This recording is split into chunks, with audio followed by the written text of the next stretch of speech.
Out of the Aeons. Written by H.P. Lovecraft and Hazel. Found among the effects of the late Richard H. Johnson, Ph.D., curator of the Cabot Museum of Archaeology, Boston, Massachusetts. Chapter 1. It is not likely that anyone in Boston, or any alert reader elsewhere, will ever forget the strange affair of the Cabot Museum. The newspaper publicity given to that hellish mummy, the antique and terrible rumors vaguely linked with it, the morbid wave of interest and cult activities during 1932, and the frightful fate of the two intruders on December 1 of that year, all combined to form one of those classic mysteries which go down for generations as folklore and become the nuclei of whole cycles of horrific speculation. Everyone seems to realize, too, that something very vital and unutterably hideous was suppressed in the public accounts of the culminant horrors. Those first disquieting hints as to the condition of one of the two bodies were dismissed and ignored too abruptly, nor were the singular modifications in the mummy given the following up which their news value would normally prompt. It also struck people as queer that the mummy was never restored to its case. In these days of expert taxidermy, the excuse that its disintegrating condition made exhibition impracticable seemed a peculiarly lame one. As curator of the museum, I am in a position to reveal all the suppressed facts, but this I shall not do during my lifetime. There are things about the world and universe which it is better for the majority not to know, and I have not departed from the opinion in which all of us, museum staff, physicians, reporters, and police, concurred at the period of the horror itself. At the same time, it seems proper that a matter of such overwhelming scientific and historic importance should not remain wholly unrecorded. Hence this account which I have prepared for the benefit of serious students. I shall place it among various papers to be examined after my death, leaving its fate to the discretion of my executors. Certain threats and unusual events during the past weeks have led me to believe that my life, as well as that of other museum officials, is in some peril through the enmity of several widespread secret cults of Asiatics, Polynesians, and heterogeneous mystical devotees. Hence it is possible that the work of the executors may not be long postponed. Executor's note. Dr. Johnson died suddenly and rather mysteriously of heart failure on April 22, 1933. Wentworth Moore, taxidermist of the museum, disappeared around the middle of the preceding month. On February 18 of the same year, Dr. William Minot, who superintended a dissection connected with the case, was stabbed in the back, dying the following day. The real beginning of the horror, I suppose, was in 1879. Long before my term as curator, when the museum acquired that ghastly, inexplicable mummy from the Orient Shipping Company. Its very discovery was monstrous and menacing, for it came from a crypt of unknown origin and fabulous antiquity on a bit of land suddenly upheaved from the Pacific's floor. On May 11, 1878, Captain Charles Weatherby of the freighter Eridanus, bound from Wellington, New Zealand, to Valparaiso, Chile, had sighted a new island unmarked on any chart and evidently of volcanic origin. It projected quite boldly out of the sea in the form of a truncated cone. A landing party under Captain Weatherby noted evidences of long submersion on the rugged slopes which they climbed, while at the summit there were signs of recent destruction, as by an earthquake. Among the scattered rubble were massive stones of manifestly artificial shaping, and a little examination disclosed the presence of some of that prehistoric Cyclopean masonry found on certain Pacific islands and forming a perpetual archaeological puzzle. Finally, the sailors entered a massive stone crypt, judged to have been part of a much larger edifice, and to have originally lain far underground, in one corner of which the frightful mummy crouched. After a short period of virtual panic, caused partly by certain carvings on the walls, the men were induced to move the mummy to the ship, though it was only with fear and loathing that they touched it. Close to the body, as if once thrust into its clothes, was a cylinder of an unknown metal containing a roll of thin, bluish-white membrane of equally unknown nature, inscribed with peculiar characters in a grayish, indeterminable pigment. In the center of the vast stone floor was a suggestion of a trapdoor, but the party lacked apparatus sufficiently powerful to move it. The Cabot Museum, then newly established, saw the meager reports of the discovery and at once took steps to acquire the mummy and the cylinder. Curator Pickman made a personal trip to Valparaiso and outfitted a schooner to search for the crypt where the thing had been found, though meeting with failure in this matter. At the recorded position of the island nothing but the sea's unbroken expanse could be discerned, and the seekers realized that the same seismic forces which had suddenly thrust the island up had carried it down again to the watery darkness where it had brooded for untold eons. The secret of that immovable trap door would never be solved. The mummy and the cylinder, however, remained. and the former was placed on exhibition early in November, 1879, in the museum's Hall of Mummies. The Cabot Museum of Archaeology, which specializes in such remnants of ancient and unknown civilizations as do not fall within the domain of art, is a small and scarcely famous institution, though one of high standing in scientific circles. It stands in the heart of Boston's exclusive Beacon Hill district, in Mount Vernon Street, near Joy, housed in a former private mansion with an added wing in the rear, and was a source of pride to its austere neighbors, until the recent terrible events brought it an undesirable notoriety. The Hall of Mummies on the western side of the original mansion, which was designed by Bulfinch and erected in 1819, on the second floor, is justly esteemed by historians and anthropologists as harboring the greatest collection of its kind in America. Here may be found typical examples of Egyptian embalming from the earliest Saqqara specimens to the last Coptic attempts of the 8th century, mummies of other cultures, including the prehistoric Indian specimens recently found in the Aleutian Islands, agonized Pompeian figures molded in plaster from tragic hollows in the ruin choking ashes, naturally mummified bodies from mines and other excavations in all parts of the earth, some surprised by their terrible entombment in the grotesque postures caused by the last, tearing death throes. Everything, in short, which any collection of the sort could well be expected to contain. In 1879, of course, it was much less ample than it is now, yet even then it was remarkable. But that shocking thing from the primal Cyclopean crypt on an ephemeral sea-spawned island was always its chief attraction and most impenetrable mystery. The mummy was that of a medium-sized man of unknown race, and was cast in a peculiar crouching posture. The face, half shielded by claw-like hands, had its under jaw thrust far forward, while the shriveled features bore an expression of fright so hideous that few spectators could view them unmoved. The eyes were closed, with lids clamped down tightly over eyeballs apparently bulging and prominent. Bits of hair and beard remained, and the color of the whole was a sort of dull neutral gray. In texture the thing was half leathery and half stony, forming an insoluble enigma to those experts who sought to ascertain how it was embalmed. In places bits of its substance were eaten away by time and decay. Rags of some peculiar fabric, with suggestions of unknown designs, still clung to the object. Just what made it so infinitely horrible and repulsive one could hardly say. For one thing, there was a subtle, indefinable sense of limitless antiquity and utter alienage, which affected one like a view from the brink of a monstrous abyss of unplumbed blackness. But mostly it was the expression of crazed fear on the puckered, prognathous, half-shielded face. Such a symbol of infinite, inhuman, cosmic fright could not help communicating the emotion to the beholder amidst a disquieting cloud of mystery and vain conjecture. Among the discriminating few who frequented the Cabot Museum, this relic of an elder, forgotten world soon acquired an unholy fame, though the institution's seclusion and quiet policy prevented it from becoming a popular sensation of the Cardiff giant sort. In the last century the art of vulgar ballyhoo had not invaded the field of scholarship to the extent it has now succeeded in doing.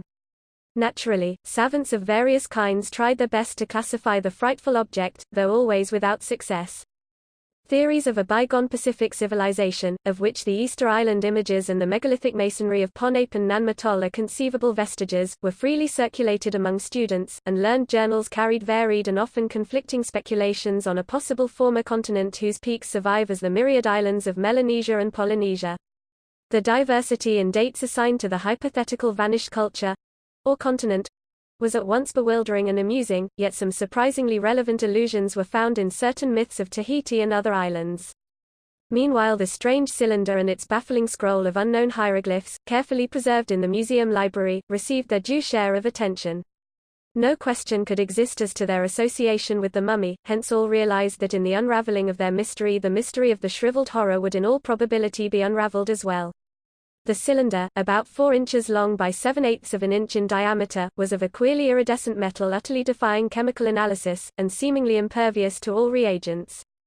It was tightly fitted with a cap of the same substance, and bore engraved figurines of an evidently decorative and possibly symbolic nature. Conventional designs which seemed to follow a peculiarly alien, paradoxical, and doubtfully describable system of geometry. Not less mysterious was the scroll it contained. A neat roll of some thin, bluish-white, unanalyzable membrane, coiled round a slim rod of metal like that of the cylinder, and unwinding to a length of some 2 feet.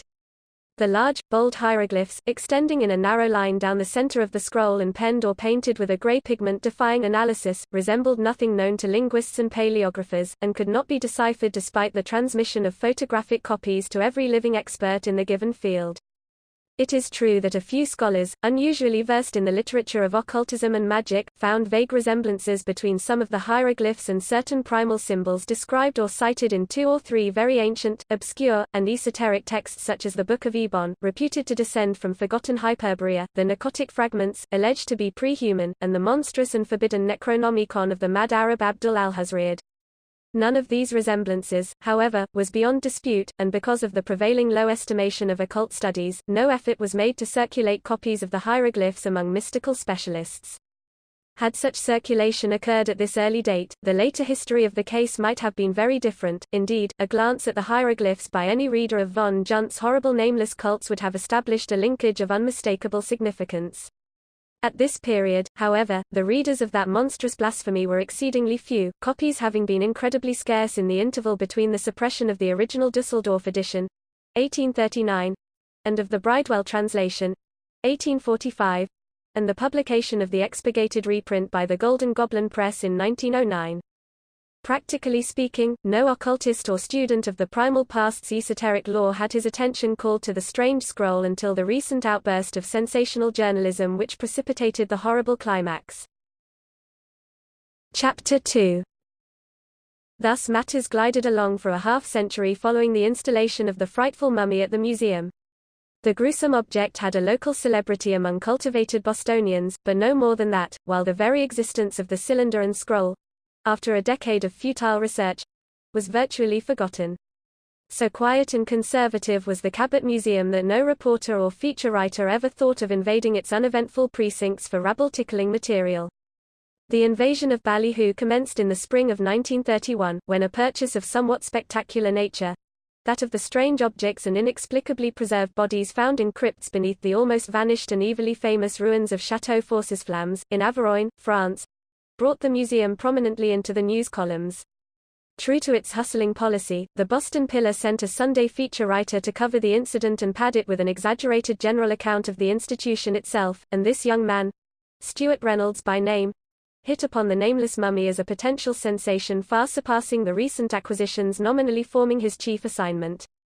A smattering of theosophical lore, and a fondness for the speculations of such writers as Colonel Churchward and Lewis Spence concerning lost continents and primal forgotten civilizations, made Reynolds especially alert toward any Aeonian relic like the unknown mummy. At the museum the reporter made himself a nuisance through constant and not always intelligent questionings and endless demands for the movement of encased objects to permit photographs from unusual angles. In the basement library room he pored endlessly over the strange metal cylinder and its membranous scroll, photographing them from every angle and securing pictures of every bit of the weird hieroglyph text. He likewise asked to see all books with any bearing whatever on the subject of primal cultures and sunken continents, sitting for 3 hours taking notes, and leaving only in order to hasten to Cambridge for a sight, if permission were granted, of the abhorred and forbidden Necronomicon at the Widener Library. On April 5 the article appeared in the Sunday Pillar, smothered in photographs of mummy, cylinder, and hieroglyphed scroll, and couched in the peculiarly simpering, infantile style which the Pillar affects, for the benefit of its vast, and mentally immature, clientele. Full of inaccuracies, exaggerations, and sensationalism, it was precisely the sort of thing to stir the brainless and fickle interest of the herd, and as a result the once quiet museum began to be swarmed with chattering and vacuously staring throngs such as its stately corridors had never known before. There were scholarly and intelligent visitors, too, despite the puerility of the article. The pictures had spoken for themselves, and many persons of mature attainments sometimes see the Pillar by accident. I recall one very strange character who appeared during November. A dark, turbaned, and bushily bearded man with a labored, unnatural voice, curiously expressionless face, clumsy hands covered with absurd white mittens, who gave a squalid West End address and called himself Swami Chandraputra. This fellow was unbelievably erudite in occult lore and seemed profoundly and solemnly moved by the resemblance of the hieroglyphs on the scroll to certain signs and symbols of a forgotten elder world about which he professed vast intuitive knowledge. By June, the fame of the mummy and scroll had leaked far beyond Boston, and the museum had inquiries and requests for photographs from occultists, and students of arcana, all over the world. This was not altogether pleasing to our staff, since we are a scientific institution without sympathy for fantastic dreamers, yet we answered all questions with civility. One result of these catechisms was a highly learned article in the Occult Review by the famous New Orleans mystic Étienne Laurent de Marigny, in which was asserted the complete identity of some of the odd geometrical designs on the iridescent cylinder, and of several of the hieroglyphs on the membraneous scroll, with certain ideographs of horrible significance, transcribed from primal monoliths or from the secret rituals of hidden bands of esoteric students and devotees, reproduced in the hellish and suppressed Black Book or nameless cults of von Junst. De Marigny recalled the frightful death of von Junst in 1840, a year after the publication of his terrible volume at Dusseldorf, and commented on his blood-curdling and partly suspected sources of information. Above all, he emphasized the enormous relevance of the tales with which von Junst linked most of the monstrous ideographs he had reproduced. That these tales, in which a cylinder and scroll were expressly mentioned, held a remarkable suggestion of relationship to the things at the museum, no one could deny, yet they were of such breathtaking extravagance, involving such unbelievable sweeps of time and such fantastic anomalies of a forgotten elder world, that one could much more easily admire than believe them. Admire them the public certainly did, for copying in the press was universal.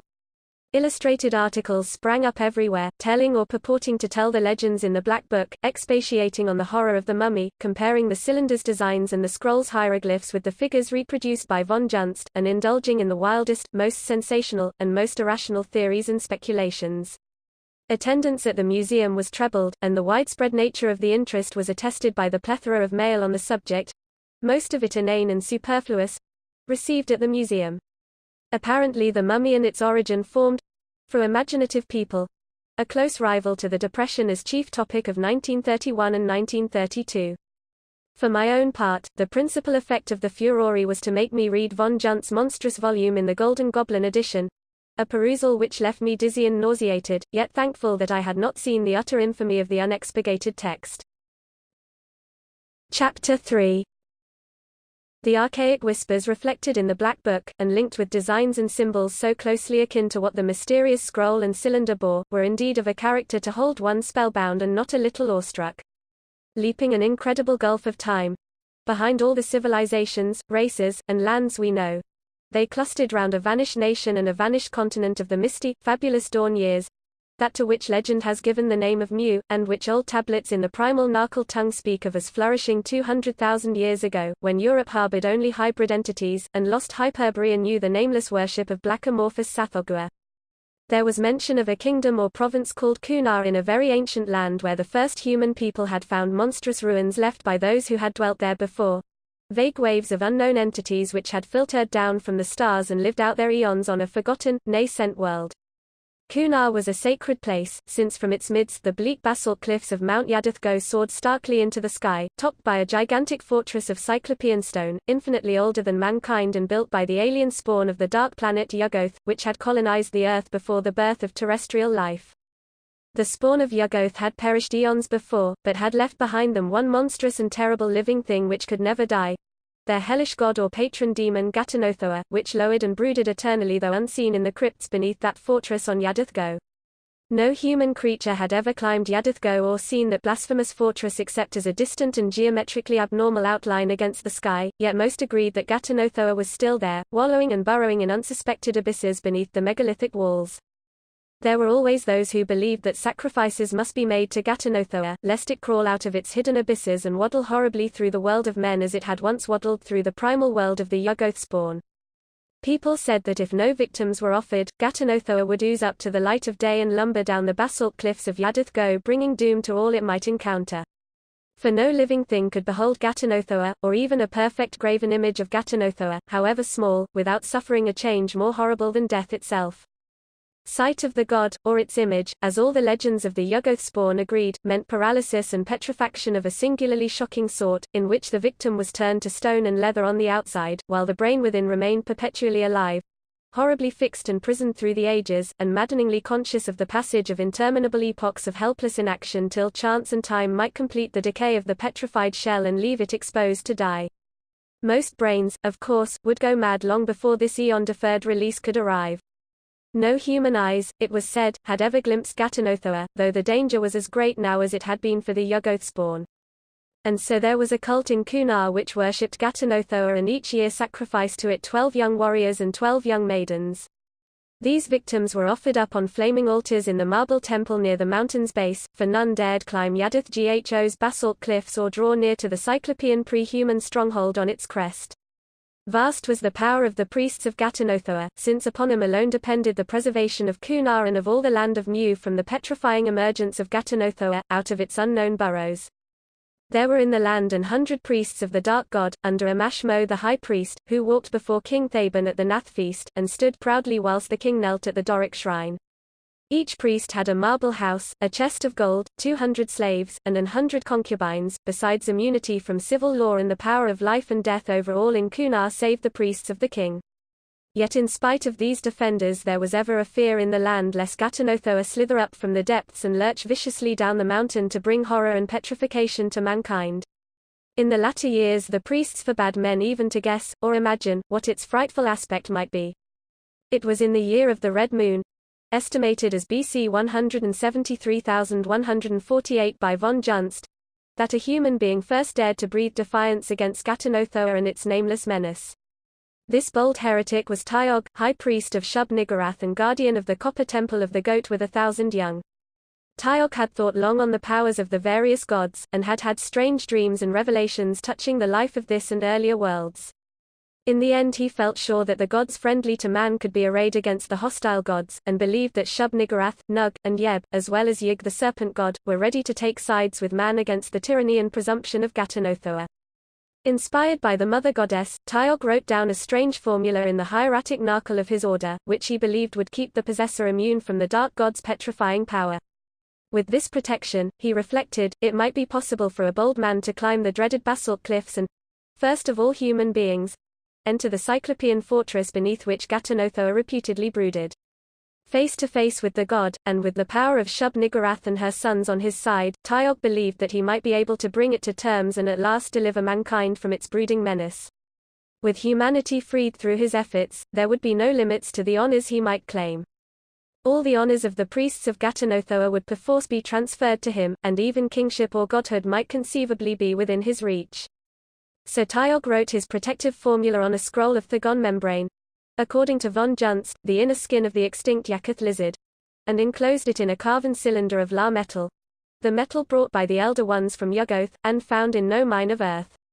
This charm, carried in his robe, would make him proof against the menace of Ghatanothoa. It would even restore the dark god's petrified victims if that monstrous entity should ever emerge and begin its devastations. Thus he proposed to go up the shunned and man-untrodden mountain, invade the alien-angled citadel of Cyclopean stone, and confront the shocking devil entity in its lair. Of what would follow, he could not even guess, but the hope of being mankind's savior lent strength to his will. He had, however, reckoned without the jealousy and self-interest of Ghatanothoa's pampered priests. No sooner did they hear of his plan than, fearful for their prestige and privilege in case the demon god should be dethroned, they set up a frantic clamor against the so-called sacrilege, crying that no man might prevail against Ghatanothoa, and that any effort to seek it out would merely provoke it to a hellish onslaught against mankind which no spell or priestcraft could hope to avert. With those cries they hoped to turn the public mind against Tyog, yet such was the people's yearning for freedom from Ghatanothoa, and such their confidence in the skill and zeal of Tyog, that all the protestations came to naught. Even the king, usually a puppet of the priests, refused to forbid Tyog's daring pilgrimage. It was then that the priests of Ghatanothoa did by stealth what they could not do openly. One night Amashmo, the high priest, stole to Tyog in his temple chamber and took from his sleeping form the metal cylinder, silently drawing out the potent scroll and putting in its place another scroll of great similitude, yet varied enough to have no power against any god or demon.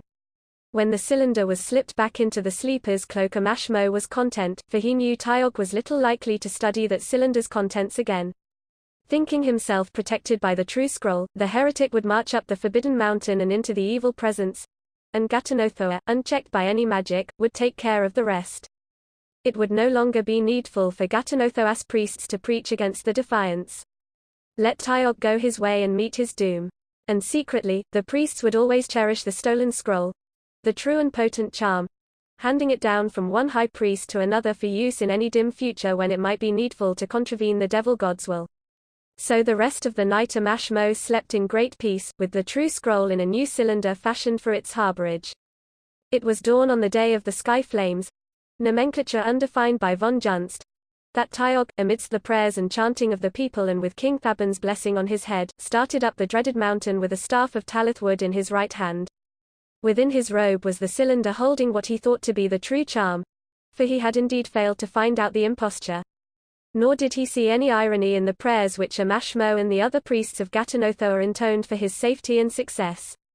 All that morning the people stood and watched as Tyog's dwindling form struggled up the shunned basalt slope hitherto alien to men's footsteps, and many stayed watching long after he had vanished where a perilous ledge led round to the mountain's hidden side. That night a few sensitive dreamers thought they heard a faint tremor convulsing the hated peak, though most ridiculed them for the statement. Next day vast crowds watched the mountain and prayed, and wondered how soon Tyog would return. And so the next day, and the next. For weeks they hoped and waited, and then they wept. Nor did anyone ever see Tyog, who would have saved mankind from fears, again. Thereafter, men shuddered at Tyog's presumption, and tried not to think of the punishment his impiety had met.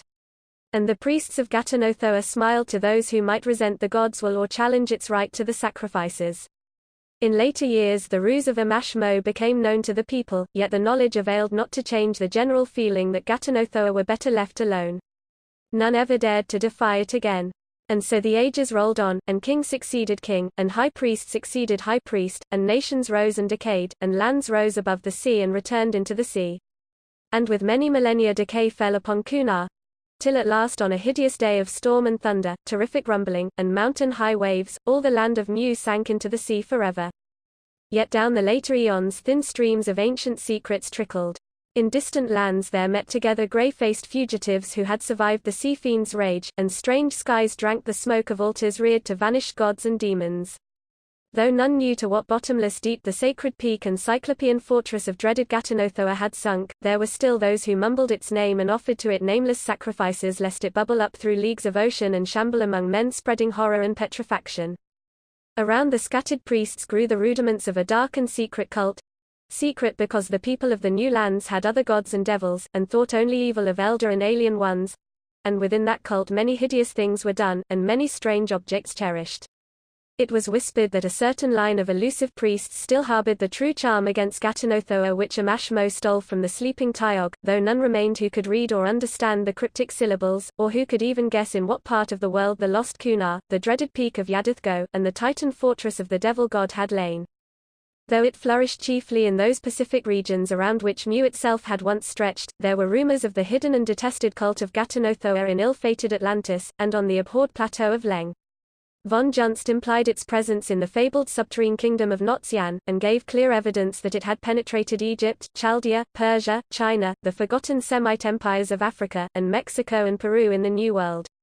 That it had a strong connection with the witchcraft movement in Europe, against which the bulls of popes were vainly directed, he more than strongly hinted. The West, however, was never favorable to its growth, and public indignation, aroused by glimpses of hideous rites and nameless sacrifices, wholly stamped out many of its branches. In the end it became a hunted, doubly furtive underground affair. Yet never could its nucleus be quite exterminated. It always survived somehow, chiefly in the Far East and on the Pacific Islands, where its teachings became merged into the esoteric lore of the Polynesian Areoi. Von Junst gave subtle and disquieting hints of actual contact with the cult, so that as I read I shuddered at what was rumored about his death. He spoke of the growth of certain ideas regarding the appearance of the devil god, a creature which no human being, unless it were the too daring Tyog, who had never returned, had ever seen, and contrasted this habit of speculation with the taboo prevailing in ancient Mu against any attempt to imagine what the horror looked like. There was a peculiar fearfulness about the devotees' awed and fascinated whispers on this subject, whispers heavy with morbid curiosity concerning the precise nature of what Tyog might have confronted, in that frightful pre-human edifice on the dreaded and now sunken mountains before the end, if it was an end, finally came, and I felt oddly disturbed by the German scholars' oblique and insidious references to this topic. Scarcely less disturbing were von Junst's conjectures on the whereabouts of the stolen scroll of cantrips against Ghatanothoa, and on the ultimate uses to which this scroll might be put. Despite all my assurance that the whole matter was purely mythical, I could not help shivering at the notion of a latter-day emergence of the monstrous god, and at the picture of an humanity turned suddenly to a race of abnormal statues, each encasing a living brain doomed to inert and helpless consciousness for untold eons of futurity. The old Dusseldorf savant had a poisonous way of suggesting more than he stated, and I could understand why his damnable book was suppressed in so many countries as blasphemous, dangerous, and unclean. I wreathed with repulsion, yet the thing exerted an unholy fascination, and I could not lay it down till I had finished it. The alleged reproductions of designs and ideographs from Mew were marvelously and startlingly like the markings on the strange cylinder and the characters on the scroll, and the whole account teemed with details having vague, irritating suggestions of resemblance to things connected with the hideous mummy. The cylinder and scroll, the Pacific setting, the persistent notion of old Captain Weatherby that the Cyclopean crypt where the mummy was found had once lain under a vast building. Somehow I was vaguely glad that the volcanic island had sunk before that massive suggestion of a trapdoor could be opened. Chapter 4. What I read in the Black Book formed a fiendishly apt preparation for the news items and closer events which began to force themselves upon me in the spring of 1932. I can scarcely recall just when the increasingly frequent reports of police action against the odd and fantastical religious cults in the Orient and elsewhere commenced to impress me, but by May or June I realized that there was, all over the world, a surprising and unwanted burst of activity on the part of bizarre, furtive, and esoteric mystical organizations ordinarily quiescent and seldom heard from. It is not likely that I would have connected these reports with either the hints of von Junst or the popular furor over the mummy and cylinder in the museum, but for certain significant syllables and persistent resemblances, sensationally dwelt upon by the press, in the rites and speeches of the various secret celebrants brought to public attention. As it was, I could not help remarking with disquiet the frequent recurrence of a name, in various corrupt forms, which seemed to constitute a focal point of all the cult worship, and which was obviously regarded with a singular mixture of reverence and terror.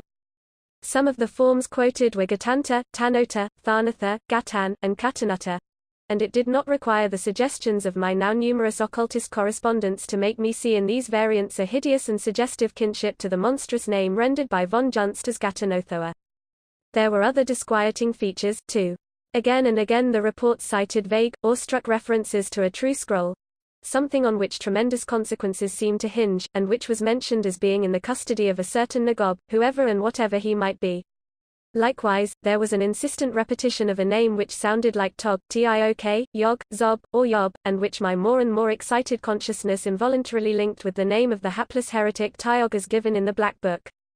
This name was usually uttered in connection with such cryptical phrases as "it is none other than he had looked upon its face, he knows all, though he can neither see nor feel, he has brought the memory down through the eons, the true scroll will release him, Nagob has the true scroll, he can tell where to find it." Something very queer was undoubtedly in the air, and I did not wonder when my occultist correspondents, as well as the sensational Sunday papers, began to connect the new abnormal stirrings with the legends of Mew on the one hand, and with the frightful mummy's recent exploitation on the other hand.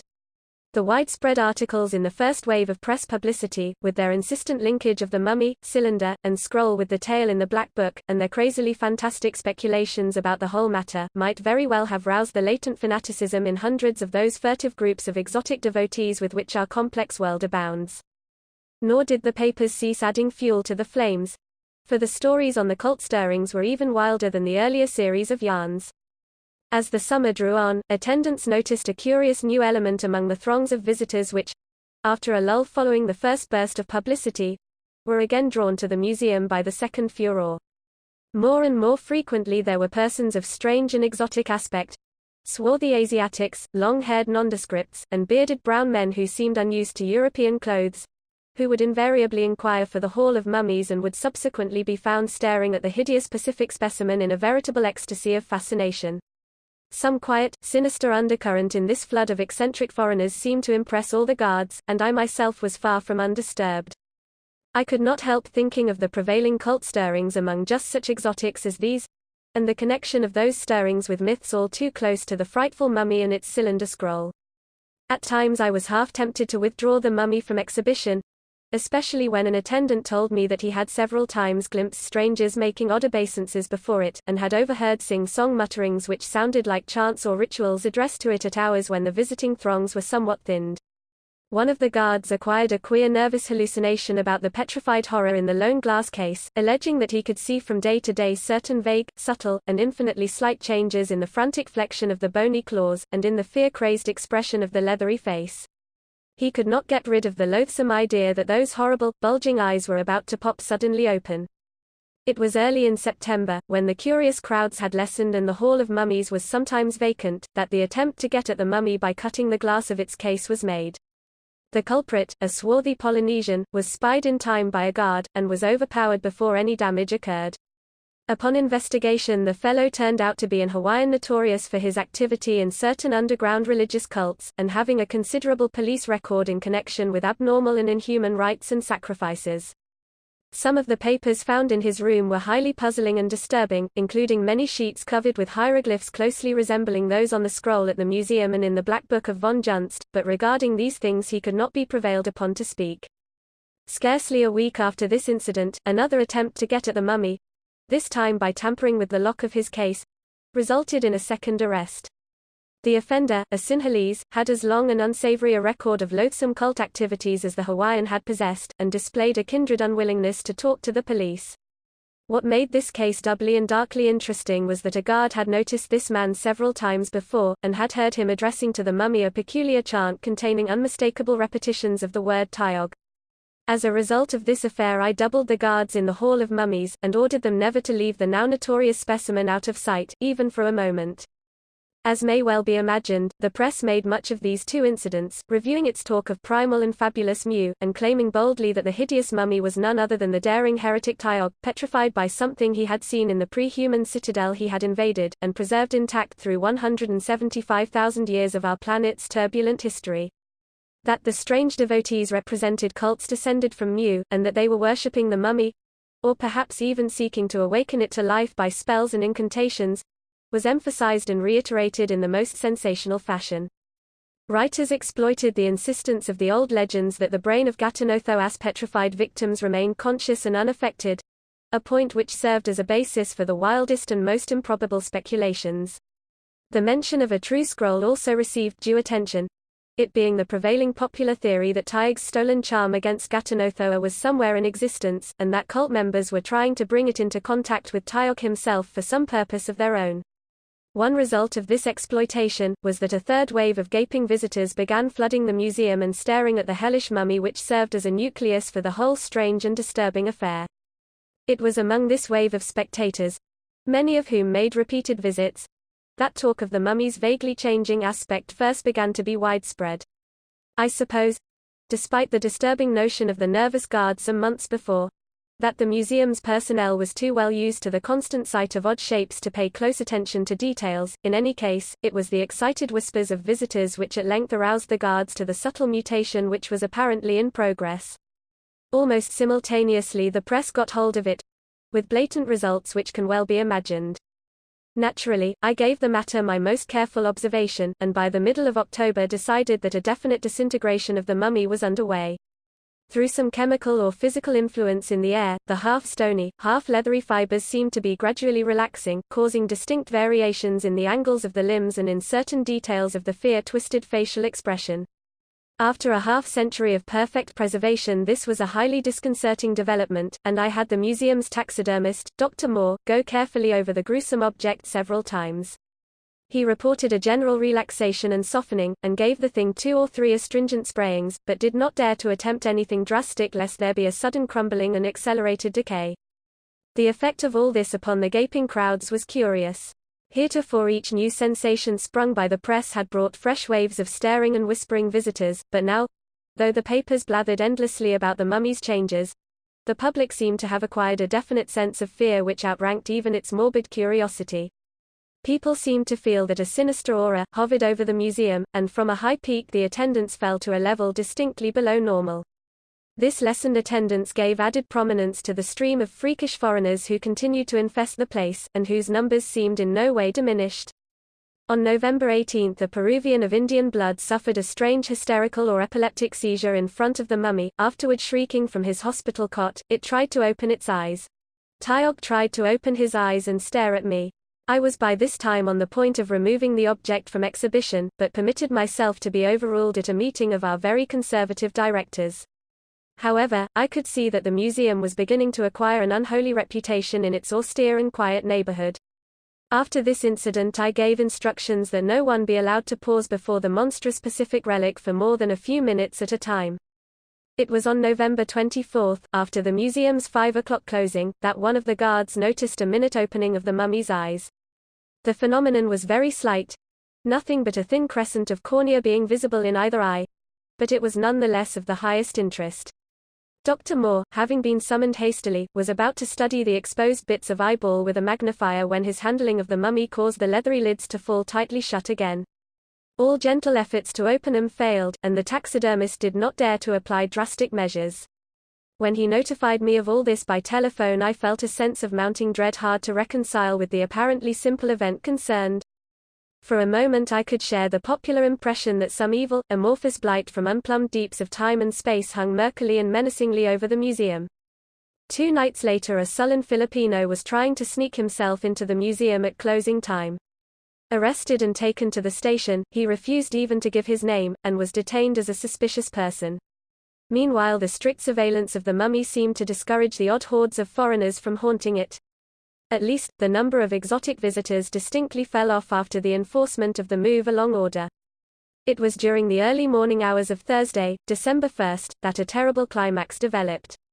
At about 1 o'clock, horrible screams of mortal fright and agony were heard issuing from the museum, and a series of frantic telephone calls from neighbors brought to the scene quickly and simultaneously a squad of police and several museum officials, including myself. Some of the policemen surrounded the building while others, with the officials, cautiously entered.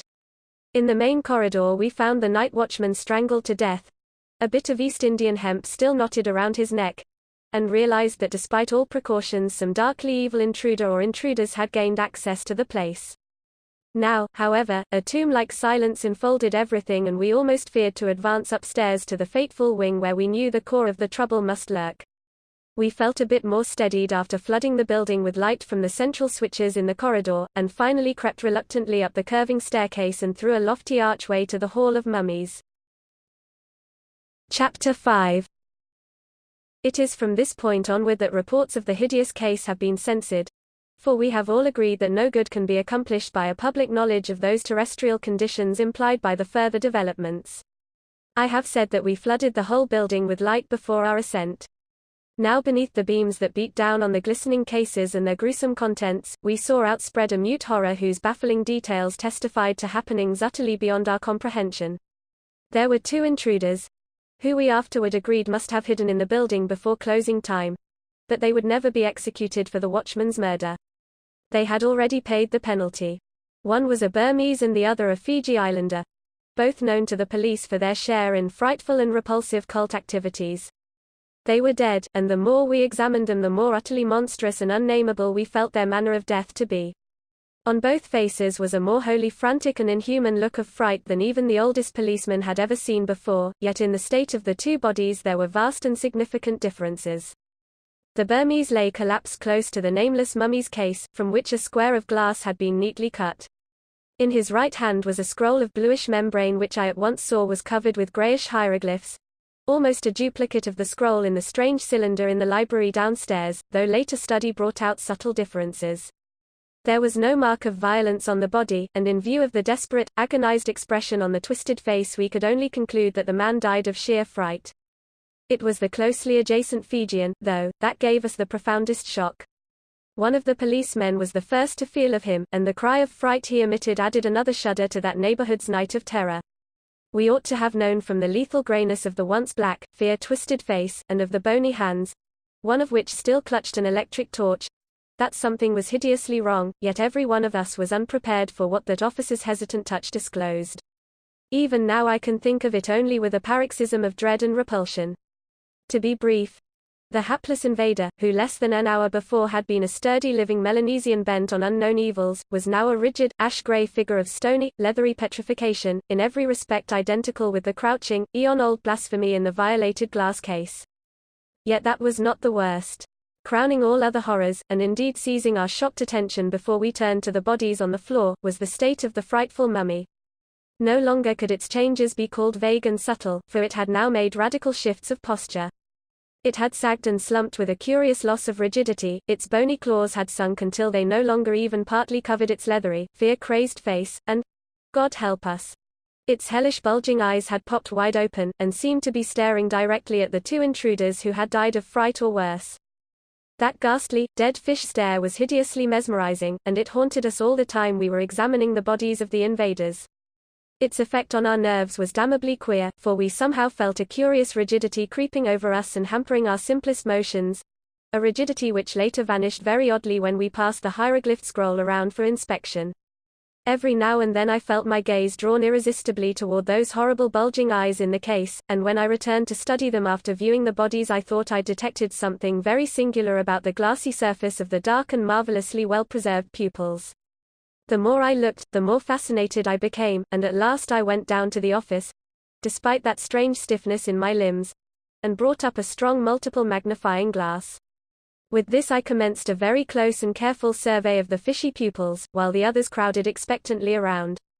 I had always been rather skeptical of the theory that scenes and objects become photographed on the retina of the eye in cases of death or coma, yet no sooner did I look through the lens than I realized the presence of some sort of image other than the room's reflection in the glassy, bulging optics of this nameless spawn of the Aeons.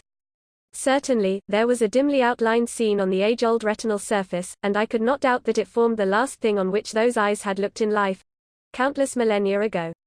It seemed to be steadily fading, and I fumbled with the magnifier in order to shift another lens into place.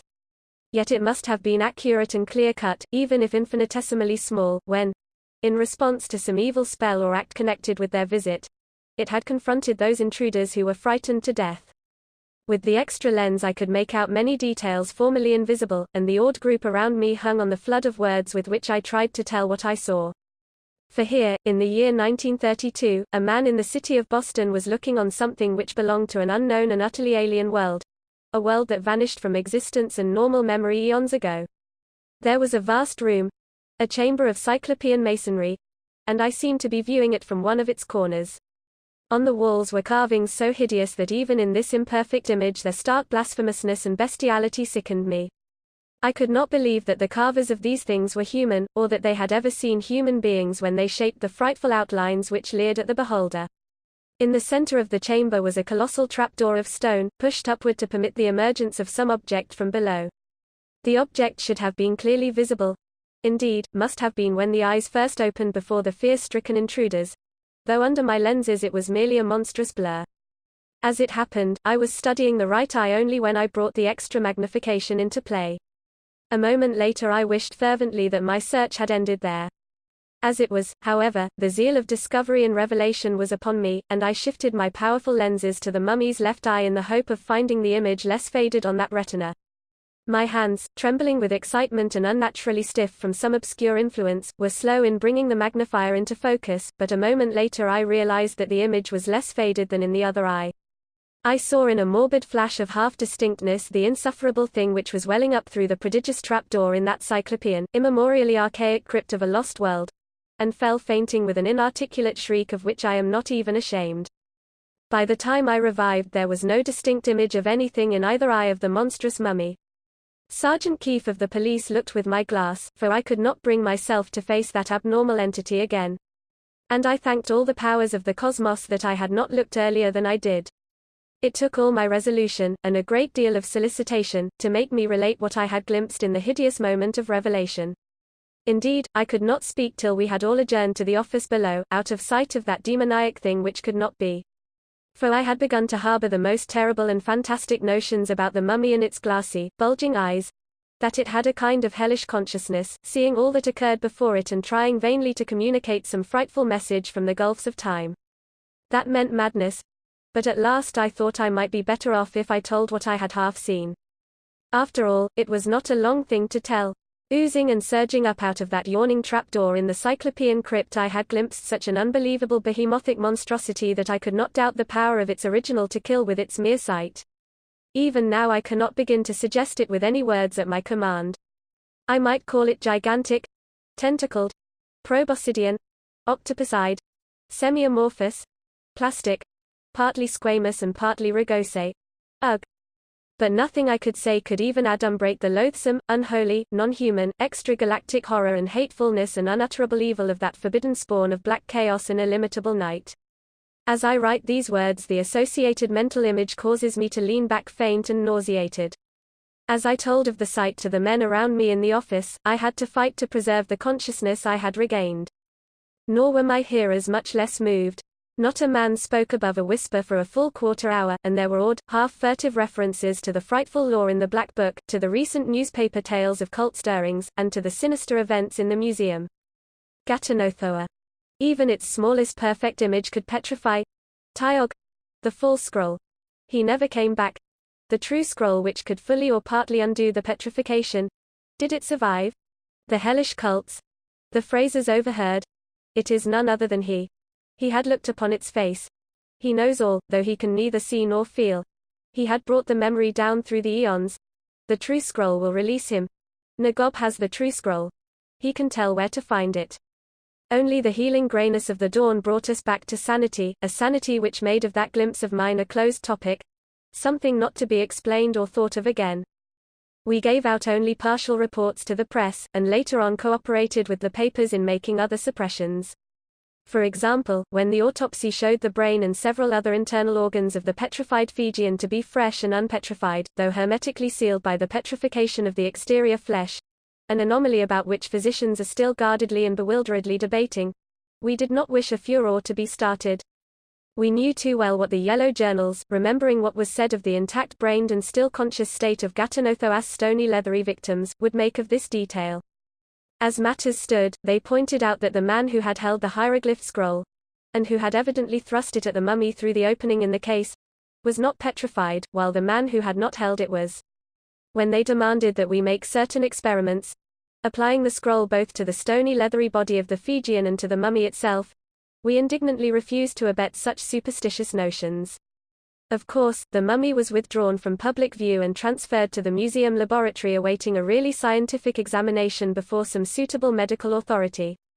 Remembering past events, we kept it under a strict guard, but even so, an attempt was made to enter the museum at 2:25 a.m. on December 5.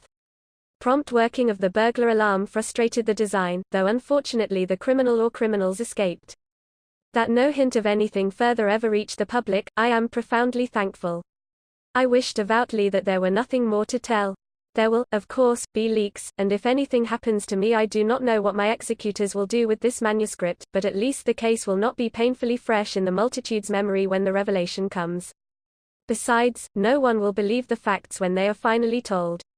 That is the curious thing about the multitude. When their yellow press makes hints, they are ready to swallow anything, but when a stupendous and abnormal revelation is actually made, they laugh it aside as a lie. For the sake of general sanity it is probably better so. I have said that a scientific examination of the frightful mummy was planned. This took place on December 8, exactly a week after the hideous culmination of events, and was conducted by the eminent Dr. William Minot, in conjunction with Wentworth Moore, Doctor of Science, taxidermist of the museum. Dr. Minot had witnessed the autopsy of the oddly petrified Fijian the week before. There were also present Messrs. Lawrence Cabot and Dudley Saltonstall of the museum's trustees, Drs. Mason, Wells, and Carver of the museum staff, 2 representatives of the press, and myself. During the week the condition of the hideous specimen had not visibly changed, though some relaxation of its fibers caused the position of the glassy, open eyes to shift slightly from time to time. All of the staff dreaded to look at the thing, for its suggestion of quiet, conscious watching had become intolerable, and it was only with an effort that I could bring myself to attend the examination. Dr. Minot arrived shortly after 1 p.m., and within a few minutes began his survey of the mummy. Considerable disintegration took place under his hands, and in view of this, and of what we told him concerning the gradual relaxation of the specimen since the 1st of October, he decided that a thorough dissection ought to be made before the substance was further impaired. The proper instruments being present in the laboratory equipment, he began at once, exclaiming aloud at the odd, fibrous nature of the grey, mummified substance. But his exclamation was still louder when he made the first deep incision, for out of that cut there slowly trickled a thick crimson stream whose nature, despite the infinite ages dividing this hellish mummy's lifetime from the present, was utterly unmistakable. A few more deft strokes revealed various organs in astonishing degrees of non-petrified preservation, all, indeed, being intact except where injuries to the petrified exterior had brought about malformation or destruction. The resemblance of this condition to that found in the fright-killed Fiji Islander was so strong that the eminent physician gasped in bewilderment. The perfection of those ghastly bulging eyes was uncanny, and their exact state with respect to petrification was very difficult to determine. At 3:30 p.m., the brain case was opened, and 10 minutes later our stunned group took an oath of secrecy which only such guarded documents as this manuscript will ever modify. Even the two reporters were glad to confirm the silence. For the opening had revealed a pulsing living brain.